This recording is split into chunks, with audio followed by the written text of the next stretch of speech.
Good evening. I'm Kathleen Cameron. I'm the student of Dr. Will Revere, and this semester we talked about work. And that's what this presentation is about. It is about the future of work. When I was a little girl, my grandmother took me to the New York World's Fair, and the Bell System Telephone Company had a pavilion for future communication. And there was a device there that looked like a miniature television set with a telephone. And I saw that you could actually talk to people on this little device. And this is 1965. And I said to my grandmother, when can we get one of those? I want to get one. And so she said, well, that's going to be a very long time before that happens. And, you know, she was right. It was a very long time. And it was 40 years. She didn't live to see it, but I did. You see, this picture phone that Bell Telephone had, it flopped. It didn't work. It cost a lot of money. It cost $500 million, and it was hands-free. But it still didn't work out because it was expensive. For $160 a month for 30 minutes, which is $1,200 in our dollars, both parties had to have this telephone in order to talk, and that didn't work out either. People just weren't interested. They weren't comfortable talking on these phones. So an important point to remember here is this telephone company was the only telephone company. There was no competition. Ma Bell was the telephone company. And when they decided that we're not doing it, that was the end of the story. So if they had pursued it, it could have actually spawned the internet perhaps in the 70s as opposed to the 90s. But that didn't happen. So older people, having had many years on the earth, can sometimes make predictions. And there was a British economist by the name of John Maynard Keynes, and he was a person who wrote an essay called Economic Possibilities for Our Grandchildren.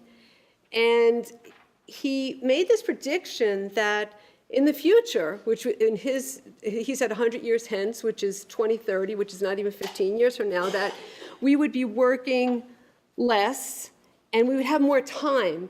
And because we have more time, we would have leisure time. And so our biggest problem in the whole world would be what to do with our leisure time. So you can see there might be a few problems with this because we're almost there. According to his biographer, Robert Skidelsky, Keynes called it right. He said that we could be more productive in the future. But being more productive in the future, this is our equation. In Keynes' day, 80% of people who were employed were in the manufacturing industry and 20% was services, and now it's reversed. So the pay of a CEO in the 70s was 30 times that of a worker. And now, believe it or not, according to Skidelsky, a CEO gets 263 times that of a worker. Skidelsky tells us that needs are finite and wants are infinitely expandable. And this is where Keynes got it wrong. He used needs and wants interchangeably. Another person we looked at their work, Derek Thompson, he's a writer for Atlantic Magazine, and he wrote an article about the world without work. And he has a serious concern that there's less and less work, and actually that there'll be no work in the future. That's his prediction. There was a study from Oxford that said 47% of jobs in the United States will be replaced in the next 2 decades as retail clerks and drivers. So if you can imagine that, that's 20 years from now. That's almost half the population. That's his prediction.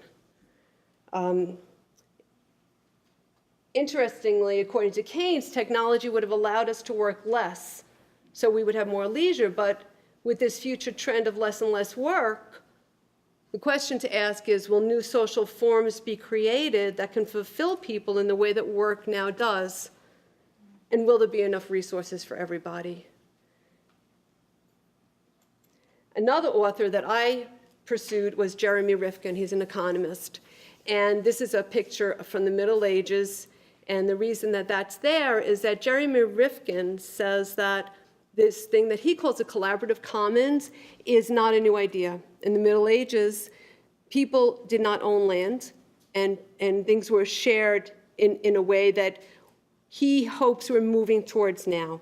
The thing with the Internet of Things, and you look at things like how you have a sharing economy and open source, and it's actually rather complex. I could actually do a whole nother presentation on this, but this is where the future is happening, and you are the future. So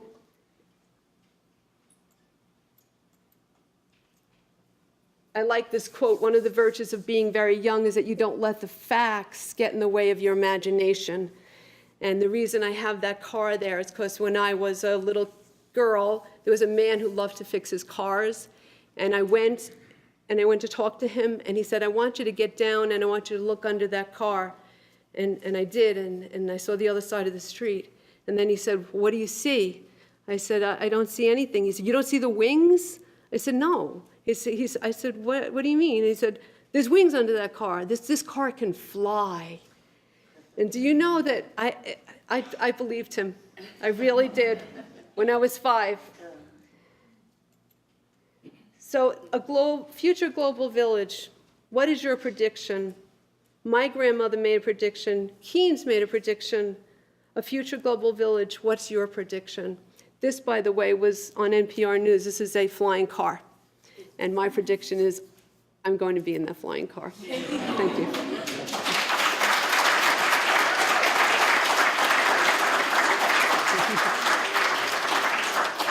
Does anybody have any questions? Yes. Do these possibilities scare you more that there might be an entire lack of work, or are you more interested in what people might do with that leisure time and imagination, such as come up with the first flying car? Could you repeat that question? Are you more afraid of this lack of work, or that people might be using their leisure time to expand their imagination? I'm not worried about lack of work. I mean, it's the world is unfolding as it's unfolding. So what I see is, this is from other readings and other papers that I've done, is this maker movement that's happening, and how the small is the new big. So that it's like things are like, people come together and do things in a smaller way. You have these craft breweries doing that. So, if you look at the Middle Ages, people would do these things together, and we're kind of, because of technology, we can do that. Because technology connects us, we can do that. So I'm not sure if does that answer your question? Yeah, okay. Yes? What would you say to the future of educated society? What would I say is the future of educated society? What would you say to the future of educated society? What would I say to the future? You like, mean? Like us, like what you Like said you. earlier. So you are educated society. So what am I saying to you? I would say, keep doing what you're doing. That's what I would say. Yeah. You referenced the failure of the technology earlier. Do you think maybe we could be experiencing something like that now? Like there's the potential of us not having to work, but we're still doing so because of like societal constraints or something?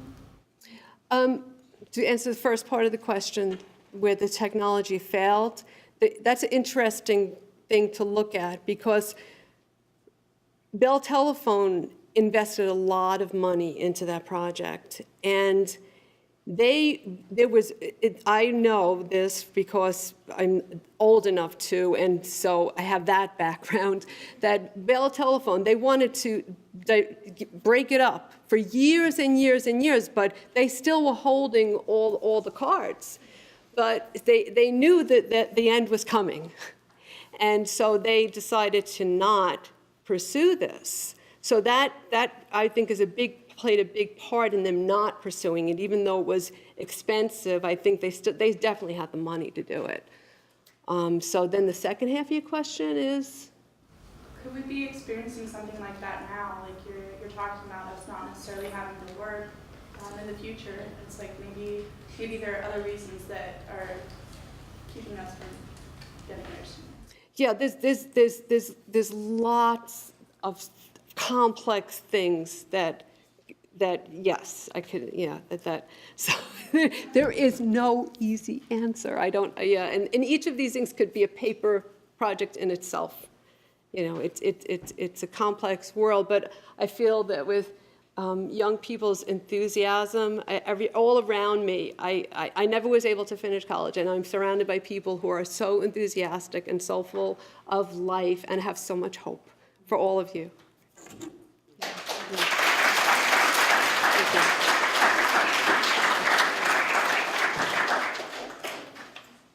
I had one more question. Oh, this question. Just concerning the black board, what are your thoughts on universal basic income? I actually support it. I think it's a fabulous idea. I feel if they can, you know, pay for Donald Trump going to Mar-a-Lago, and they should be able to have that for everybody. And for that, a lot of